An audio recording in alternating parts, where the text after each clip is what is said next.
Bagong water source project Ilulunsad sa Dagupan City. Para sa detalye kasama natin, Idol Jam Victorio.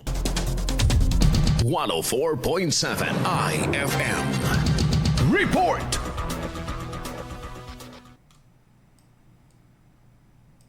Formal nang inilunsad ang New Water Source Development Project na naglalayong mapabuti ang supply ng malinis na tubig sa 4 na barangay at karatig lugar sa Dagupan City. Sa ilalim ng proyekto, layuning matugunan ang mahinang water pressure at kakulangan ng supply ng tubig sa mga barangay sa pamamagitan ng pagtatatag ng karagdagang pumping stations sa Barangay Lasip Grande. Kabilang sa mga direktang makikinabang ang mga barangay ng Pugo Grande, Pugo Chico at Maluod, pati na rin ang mga karatig lugar. Binigyan diin ng mga kinauukulan na ang pagkakaroon ng maayos na supply ng tubig ay mahalaga hindi lamang sa pang-araw-araw na gawain ng bawat pamilya kundi pati na rin sa kalusugan, kalinisan at kabuhayan ng mga residente. Kasama mo mula dito sa IFM Dagupan, ito si Idol Jam Victorio. Tatak IFM.